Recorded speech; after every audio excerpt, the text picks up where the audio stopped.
Peter, you've done something remarkable in that you've introduced a COVID device that's meant to keep people safe. And even though COVID is diminishing as far as we're perceiving it, it's still around. And it's still important that people be conscious of the fact that it could return. So what have you done to try to help people with this new device? We got these devices hooked up 3 months ago. And since then, none of our employees got COVID. And we've been searching up and down for a device that works. And so far, this thing been very great. I like to keep my customers safe. I like to keep my employees safe. So we are very excited about having these units here and keeping our employees and customers safe. So you're basically looking out for your customers and employees, right? We always want to keep our employees and customers safe. And we found a solution. We had this machine, Serenio, installed in our units 3 months ago. And since then, none of my employees have been transmitted to the COVID since we got these machines installed. And we are all about getting things back like the old days. People can come in safe, enjoy your juicy burgers, fresh cut fries, or delicious milkshakes, and they don't have to worry about getting sick or transmissibility while they're in the restaurant. Exactly. Okay. Exactly. Now, we've got the Serenio unit, which is right behind you, Dr. Kedia. Yes. For those who are out there who are business-minded and see that this is something that maybe they could not only involve themselves in terms of purchasing one and using it in their own places of work or worship or home or whatever they use, and now their trailer or whatever the transportation device, where do you think the business is going to go? What do you think the opportunity is here for someone who really wants to get involved and help you to get this product out there? Well, I mean, obviously, depending on the person, the partnership, I think that we're open to anything and everything.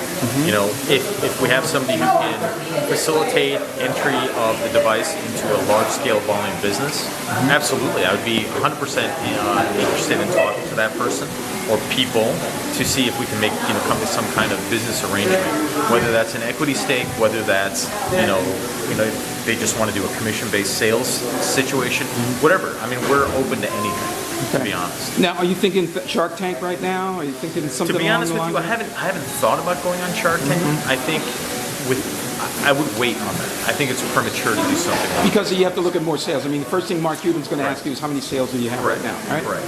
That all those things are important. I think, and to be honest with you, if this thing does take off, like we think it could take off, I don't know if we need to go to Shark Tank, to be honest. Well, I think people have multiple motives for going to Shark Tank. Obviously, the exposure, regardless of even if they're turned down. As long as they get a pitch out, someone says, I'm taking a look at that. I'm like, Barbara Corcoran's not making an offer, or Damon's not making an offer, or Mark, and whoever. Or Robert. But I might want to make an offer. For whatever reason. Maybe they're not seeing what I see. Kind of thing. So that exposure could be beneficial. Of course, yes. But I still think it's maybe a little premature on that until we get some more sales on it. Well, Mark would want to know, have you sold any in an arena yet? All right. Working on that. Yeah. So once you get that first one, then that might break the ground for you as far as the sports industry is concerned. Of course. Now we have Ted Leonsis, who owns the Verizon Center, and that includes I believe it's the Wizards, and the Caps. And then there's an owner for the Mystics. Right. And those are people that you definitely would want to connect with. Absolutely, or their staff or somebody in that ownership group to kind of let them know that. So, I got to look at it, we kind of look at it differently when you're talking about businesses. It's great to protect your customers, but what's more important right now? It's actually protecting your employees. Because if your employees get sick and they can't work, your business can't function. I learned that the hard way through my own experience with COVID in my practice, that my nursing staff would get COVID and we were down 2 nurses, 1 nurse for 5 doctors. You can't function with it. You can't work. Your workflow gets interrupted. You can't be as busy. The volume of businesses decreases considerably. And sometimes, unfortunately, you have to close because you just don't have staff. So that has become, I think, a more pressing need, to be honest, is to protect your staff so you can keep your business open. But theoretically, vaccinations do that, right? But not everybody's vaccinated. Well, aren't you advocating that everyone be I am, vaccinated? but you're never going to get 100% vaccination rate in this country. Because people are resistant to the concept of. You're scared of the vaccine. They think. Do they have the reason to be? Well, I mean, I can give you my own experience listening to my patients. And some of them are kind of off the wall. You know, Bill Gates put a chip in there. There's fetal tissue in the vaccine. You know, I've heard all sorts of And crazy. he has it? Obviously. That's So- a great idea. I know. So that, you know, people just don't want to get vaccinated. I'd say there's right now when you're talking about the vaccination percentage, it's still under 70%. It's not even 70%. And that's the You're talking two about across the doses. country. Across the country, and that's the 2 doses. Forget about boosting. That's like in the 30s. What about the Johnson & Johnson? I think it's minimal. It's honestly, I think they're actually stopping manufacturing of that vaccination because it's not effective. 1 dose of J&J has never been effective. It's like fruit juice, huh? Pretty much. I mean, I think you get 60% immunity, 65% immunity from 1 dose. And the original. And that's thought was- temporary too, right? It It is diminishes over temporary. time. It is. It does. It decreases over time, and it does not protect against the new variants that we're seeing. BA2 and so on. Well, now there's BA4 and BA5 Aha. coming right behind BA2. And the sad part is, you could have a BA2 infection today, get over it, and a week later get BA4. The infection from BA2 does not protect against BA4 or BA5. So you do vaccinations in your clinic as well? So no, we're not doing any vaccinations. No physician is doing vaccinations inside of their offices. They're all through the pharmacy because of the storage requirements for a lot of these vaccines. It's just easier to go to the pharmacies. You just go online, make an appointment, and you get your vaccination done. So the business, as far as you can tell, can grow almost exponentially Absolutely. because of the resistance to vaccines. It's not just the resistance to vaccines. You also have to remember that even people who've been vaccinated can still get COVID. That's true. And they can still suffer the long-term complications of having COVID. What you don't see is you don't see them get seriously ill. You don't see them get hospitalized. You know, I can tell you the last 3 weeks, I've had several of my patients come back positive for COVID. And thankfully now we have Paxlovid, right? So Paxlovid is 2 immune suppressant drugs that you take, 3 pills twice a day for 5 days. And I've been prescribing that for my patients who are sick with COVID, who have COVID symptoms and test positive.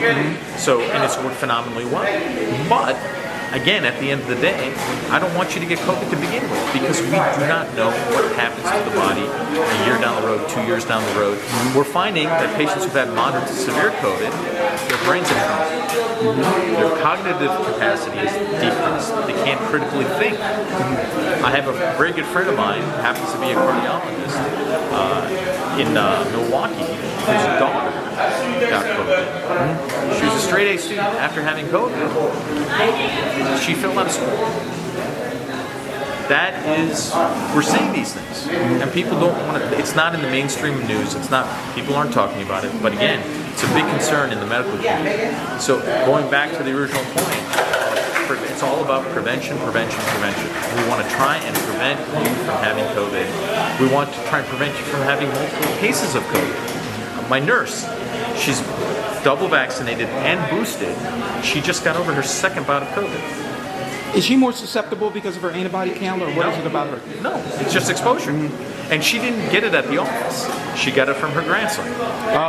Both times. What are the odds of that happening? It's actually pretty high. It's very high because kids now are back to school. Okay, and They're they're not being wearing masks, and they're bringing it home. So if you have a kid, you really need that is a liability almost. Yes. More Well, than- I mean, you know, you go back to again 2021 when everyone was in masks and kids were out of school. So that's the first year in 20 plus years of being in primary care that I did not see 1 case of influenza the whole winter. Not 1.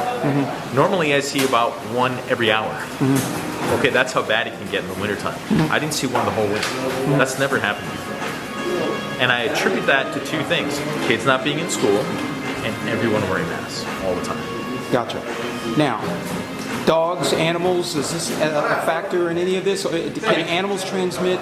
Animals can't transmit to humans, but humans can transmit to your pets.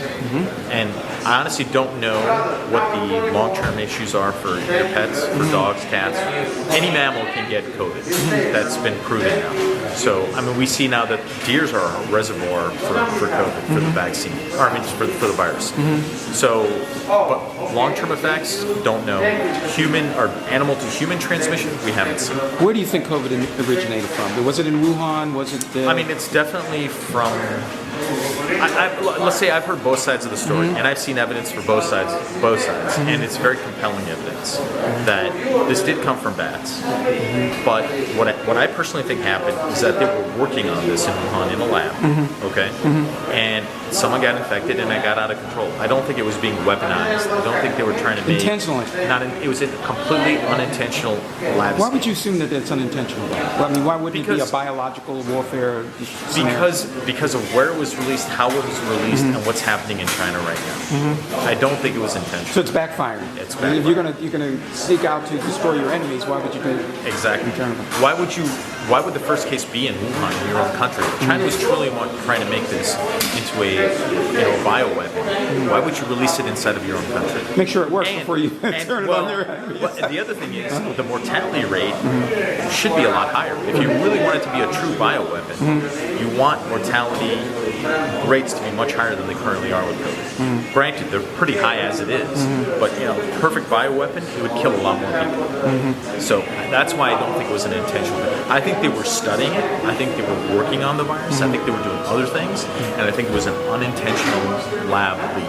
So it's not the Andromeda strain that you remember from the old Michael Crichton's well-known novel, Absolutely. etc. Yep. But it is And a it's not like pathogen. Contagion or Outbreak, the movies that we've seen recently, but it's akin to that. It is a naturally occurring mutated virus that was being worked on in a lab that escaped lab containment. But that just goes to show you got to be careful when you're messing around with Frankenstein, right? Absolutely. Absolutely. All right. Well, tell us one more time. You've got it on the website. It's available for sale. Correct. Right now, the MSRP is $4,000 per unit. Per unit. Okay. Yes. And for that price, we should assume you have a serviceman come by and hook it up for you. So it comes with a multi-year warranty, fully replaceable, 100% replaceable, all of those things. Yes. Moving parts. None. Fan? Other than the fan. Gotcha. Other than the fan, which cools the internals. Fan burns out, you call us, we just swap out the unit. Okay, good. So they'll send you new parts. Yes. And it is a U.S.-based company, so you don't have Correct. to deal with offshore. None of that We'll stuff. get it there No. to you eventually kind Nope. of thing. Usually you get your replacement unit within 24 to 48 hours, Okay. depending on location in the country. Now, no products are coming from Russia, right? Nope. Or China for that matter. Good to know. Yes. nothing from Russia, nothing from Ukraine, and nothing from China.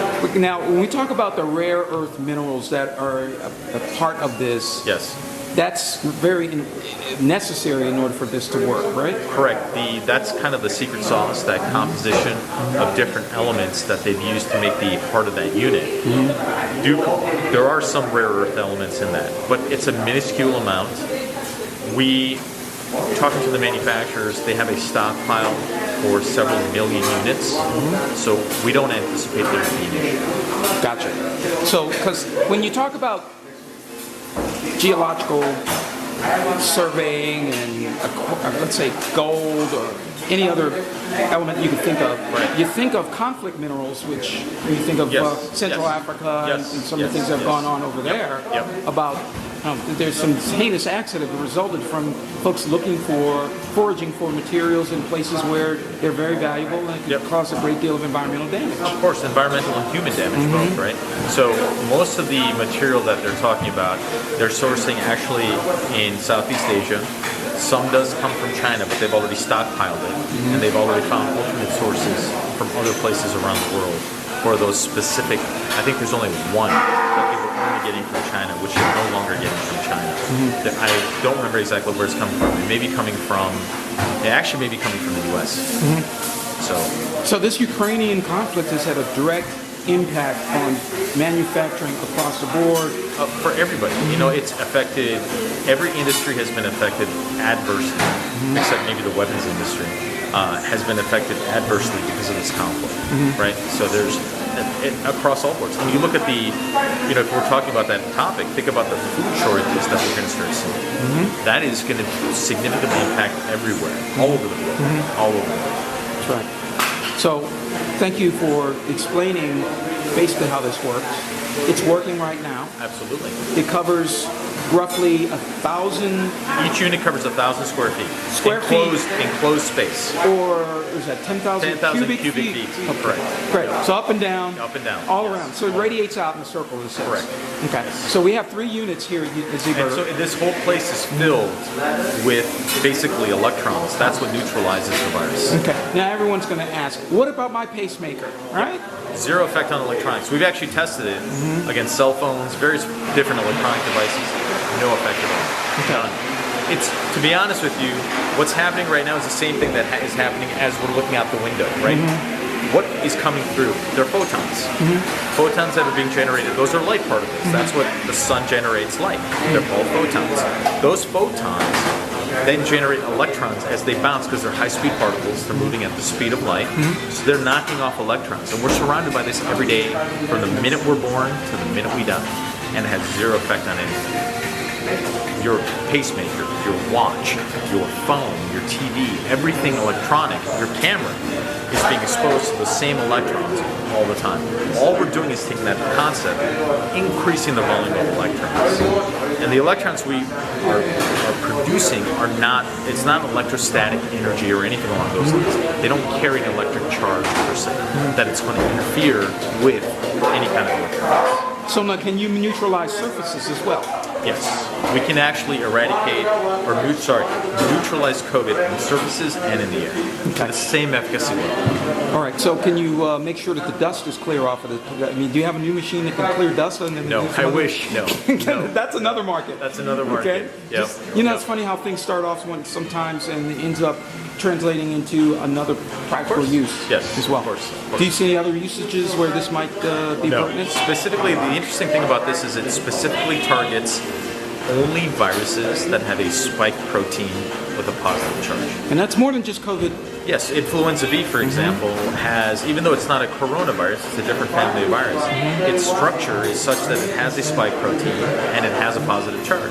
So our device works against influenza B as well. Okay. How many folks are being affected by that relative to COVID right now? Influenza B.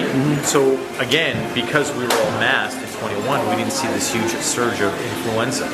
Now that that's gone away, I'm seeing influenza cases now left, right, and center again. Do you think masks should be considered still to be mandatory? You know, I don't know the answer to that question. Okay, well I'm glad. I You don't know the answer to something. No, I honestly don't know the answer. I will tell you, like, I wore my mask today on the plane when I flew. Sure. And I wear an Close N95 everywhere. You know, that's the mask that I have. That's what I wear at It's work every surgical day. grade almost, right? Yes, it's the mask to protect you against COVID. Either a KN95 or an N95. But is it fashionable? Absolutely not. But I don't care. I don't You don't care. put your logo on it? No. Come on, you gotta have a Serenio. You do No. have Serenio masks. We do have Serenio masks, but we don't have N95s. with Okay, Serenio. So all right. you want to wear an N95. If you're going to wear a mask, wear an N95. Everything else, I don't know if it really works. I don't think there's any data to show that they work. So at that point, do you really wear something or not? And if you have Serenio around, you don't need to, right? Well, depending on how, again, this is all about coverage, right? Right. So I just want to ask you about how this is situated in this particular. Is this the ideal kind of configuration? Honestly, it doesn't matter because this pushes out electrons up to 1,000. So 1,000 square feet. So It doesn't matter maybe if if you it's come in that door, it doesn't still would be effective. Still be effective. Okay, that's good to know. Yep. So if you plan on staying in Zeeburger, just stay here. Then you won't have to worry about COVID. Just stay There here. you go. Just eat continuously. Yeah, that's it. The restaurant will have a problem with it unless they Just run make out. sure you go run around the block after you have. Yeah, the meal. that's right. But, you remember otherwise you'd Super be Size Me? You remember that Exactly. movie? You don't want to end up as a roly-poly Not at Michelin all. man Not at all. just Not because at that's all you're doing is eating Exactly. French fries. And, French fries, milkshakes, and burgers. yeah, right? then you have another problem. Exactly. You need a diet. Yep. Okay, well, I'm sure you're going to be having lunch here today, and it's nice to have you here.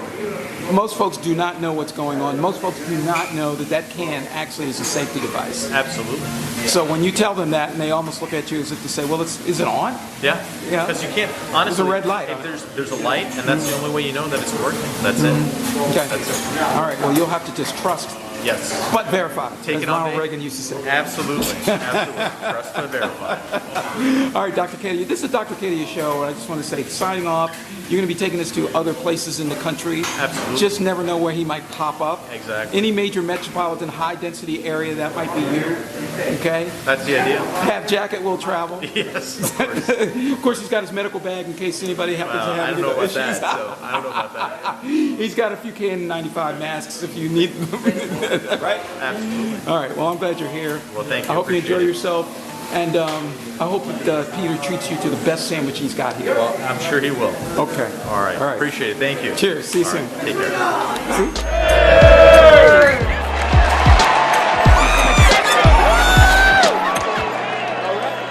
That's what I call a promotion.